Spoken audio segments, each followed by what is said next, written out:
The beginning of the study of magnetism can be traced back to Egypt. Also, we find the Greeks used it, and among the Greeks and early Egyptians, we have the first understanding of the nature of magnetism. It was used principally in healing. It was well known to Pythagoras, who gave us considerable information on the subject, which was promptly forgotten by everybody else. Then we have little knowledge of it, except through the Arabs. The Chinese were aware of it because of the discovery of the mariner's compass. But for the most part, it was neglected until the 17th century, when it became involved in the story of Rosicrucianism. The alchemists, the Rosicrucians, and the Hermetists all were unfolding phases of magnetic theory. Then we come down a little later, and we come upon a curious instrument, Mesmer's magnetic tub. This was a kind of tank in which many people put their feet at the same time and held hands and created a battery out of the water in the tank.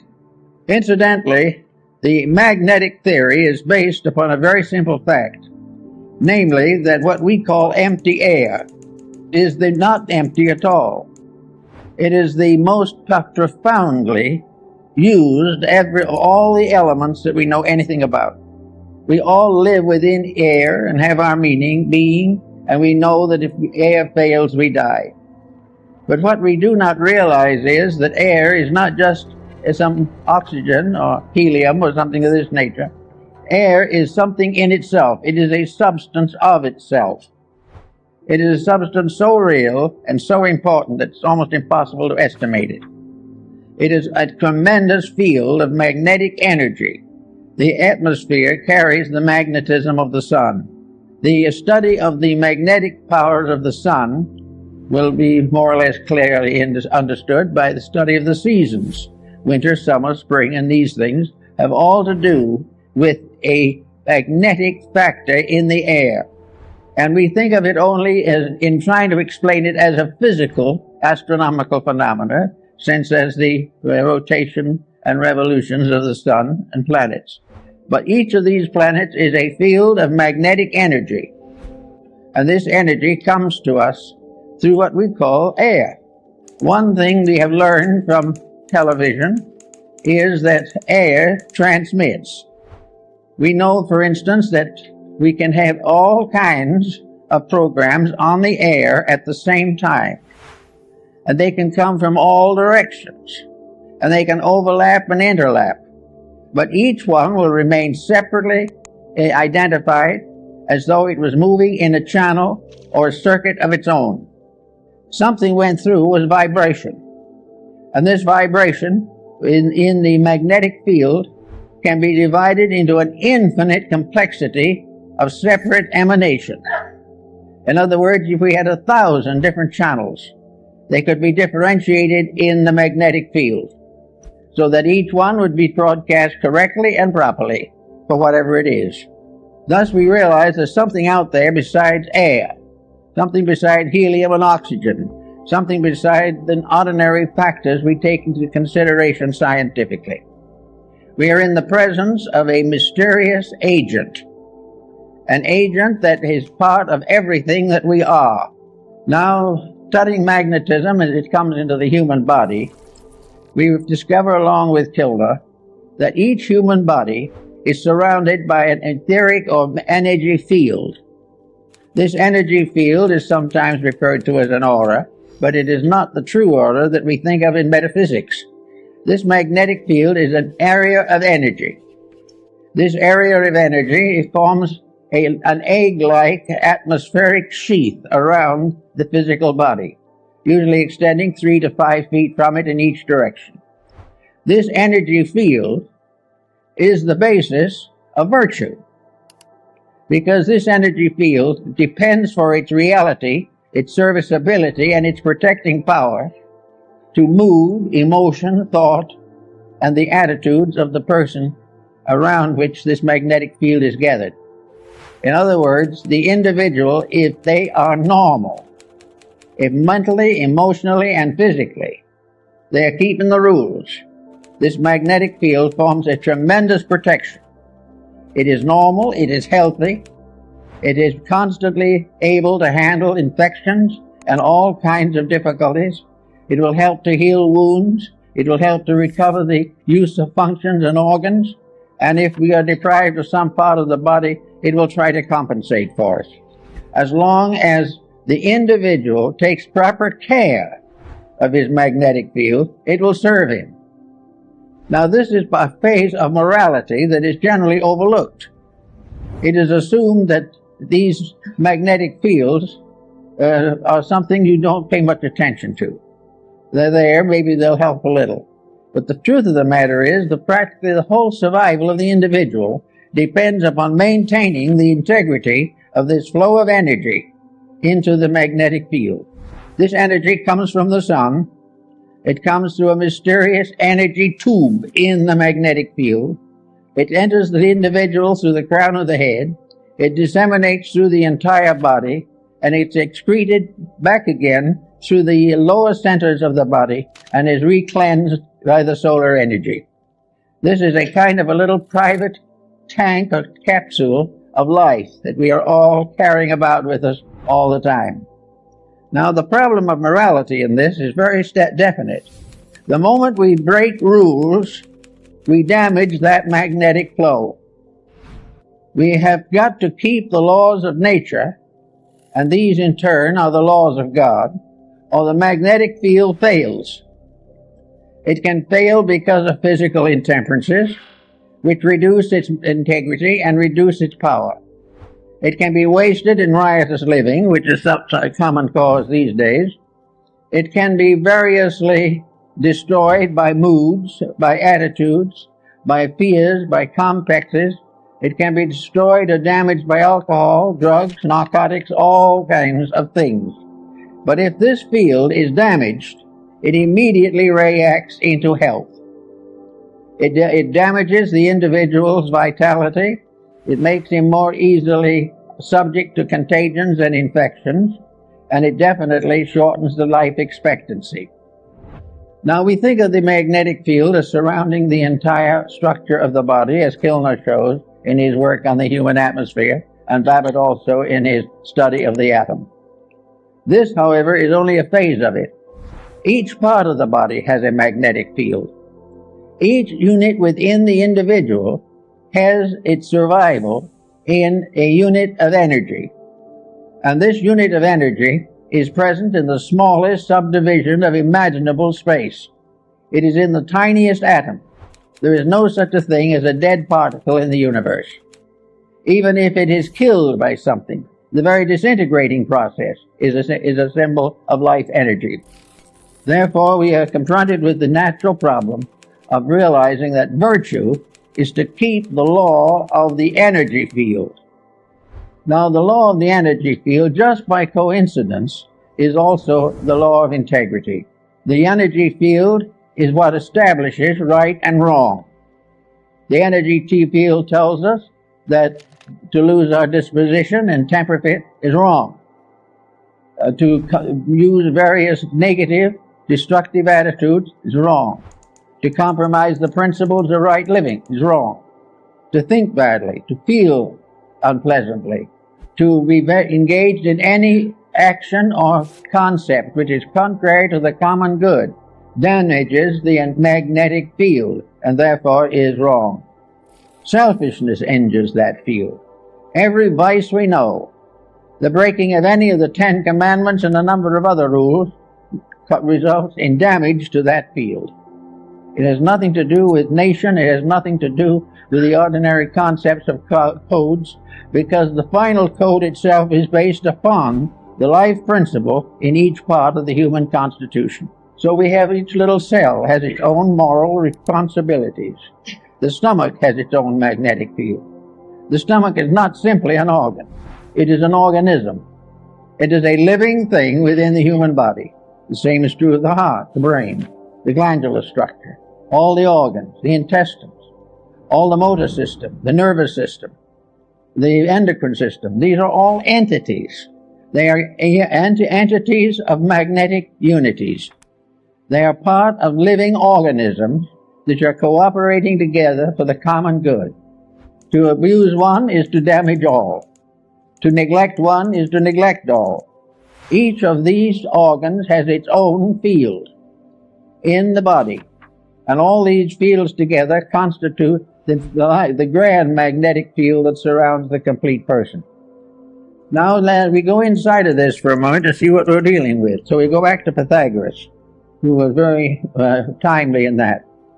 He tells us that in Egypt there was a temple in which therapy was the result of this contemplation of symmetrical geometric solids.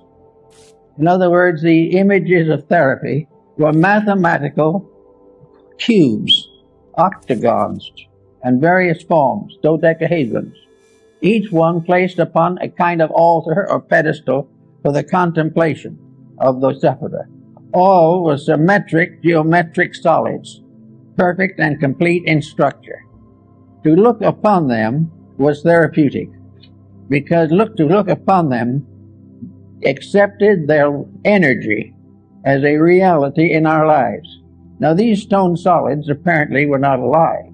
They only gave the impression of value, but actually they were alive. Every form in nature, natural or artificial, has a magnetic field. From the tiniest atom to the greatest galaxy, the magnetic fields are present, and the rules of each of them must be obeyed. Now, if an individual looking at a geometric solid sees in it a perfect proportion, this realization enters into the subconscious life of the person. The imagery of that solid is sent into the consciousness in the form of a benevolent magnetic center. It means that the individual is seeing a harmony, is seeing something in perfect order and perfect correctness. And in visualizing it, wherever we see perfection, it improves ourselves. Wherever we accept discord as inevitable, it injures ourselves.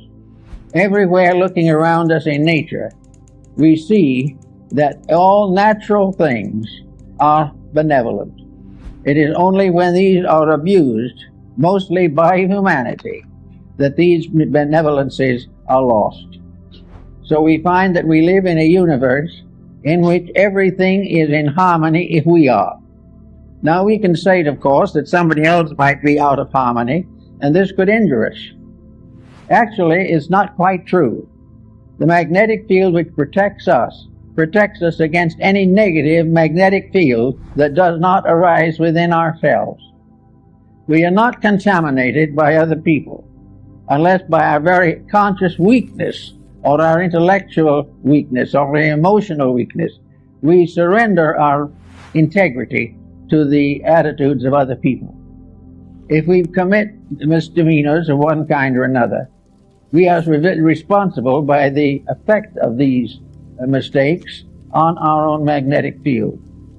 Now, the magnetic field not only covers this type of thing, but it covers elimination, the intestinal walls. All of this type of thing is damaged, as we know, by hysteria, by various moods. The individual becomes ill because of a bad disposition. Now we consider this to be just symbol of something that happens that way, but it is not. The individual who is sickened by dispositional fault is sickened because he has damaged the magnetic field of some essential part of his own nature. If he has damaged the magnetic field of his digestive system, he will have dyspepsia. And if the dyspepsia lasts long enough, and the magnetic field is sickened long enough, then enduring chronic ailments can set in. No individual actually is infected entirely from himself, but never completely without himself. All of these unities of facts must be in harmony. Now, in the Rosicrucian philosophy, we had alchemy, the transmutation of various phases of life. Alchemy was a transformation and a transmutation of energies, and these energies are essentially the same ones that we have in magnetism. We therefore have a constant realization that everything we do and everything that we see and have has values of its own. Now let us pick up a pebble from the beach, and we suddenly realize that we're in the presence of a little stone. Today there is quite an interest in little stones, all kinds of stones. We are interested in the crystals that form in rocks and all these types of things. But crystals are formed by magnetism. They are formed by a rate of vibration peculiar to a certain element. And that particular rate of vibration can evolve through the mineral, plant, vegetable, and animal. It is always present. There is a magnetic core on each kingdom, and each kingdom unfolds within this magnetic field. And within each of the composite fields, individual members of the fields with various degrees of growth are variously individually conditioned. Everywhere, this process of keeping faith with integrity becomes the natural secret of security, survival, and world peace. Now, we can say that it would be very unlikely that, we'll say, a potato could have a magnetic field of its own, but it does. In fact, every cell within the potato has a magnetic field of its own. Therefore, we come into the problem of nutrition. And nutrition is very largely the study of the magnetic fields of various food products. It also tells us what happens when these food products are adulterated or are variously misused or poisonous elements are introduced into them.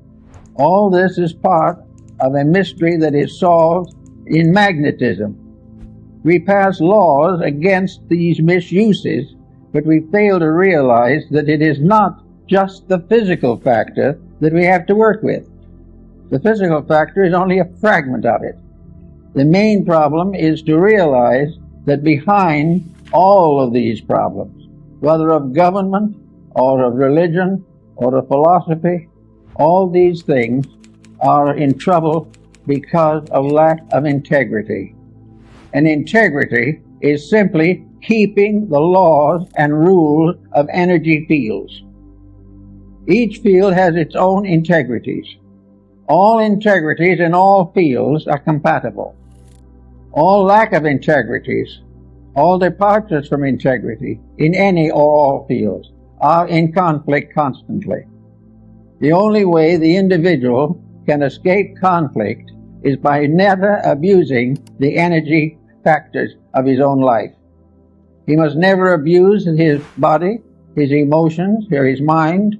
He must never permit himself to develop attitudes that are incompatible with the integrities which nature has bestowed. The magnetic fields are absolutely honest. There is no possible way of making them dishonest. The only thing we can do with them is to destroy or limit the manifestation of their integrity. If we break the rule, we lose the benefit of that particular energy. When we lose that benefit, we then say that evil has come to us. But it is not an evil thing that has come to us. It is the failure of a good thing to be developed and purified and intensified. The magnetic fields are also in a state of constant evolution. They're in evolution in the life of the person. The individual may be born on a certain level of magnetic integrity. If he becomes a better person, he strengthens these values in himself, because actually it is all a matter of gradually strengthening the perfection of an energy resource. Now, no one is going to perfect it in one life or 100 lives maybe, but he's going to grow. And the more integrity grows, the more rapidly the individual becomes harmoniously adjusted to the principle of life to which he belongs. In our world at the present time, we are in a sad state in which practically everyone has broken every conceivable rule. We are living day by day trying to live off the profits from our own mistakes, and this is not really profitable. We are not realizing that this has nothing to do primarily with the theology. This has nothing to do with laws of government. This has nothing to do actually with our legal codes. It has to do with the relationship of energy to its proper ends and purposes. We know what it's supposed to be, we know what it's supposed to do, and we know that it isn't accomplishing that. Everything that has an existence has a magnetic field. It may have one that is not even visible. And the whole of our atmosphere, the whole of the world in which we live, is one mass of magnetic interplays. But as long as these are kept honest, they are all compatible. And a universe in which there was no dishonesty would be free from every infirmity.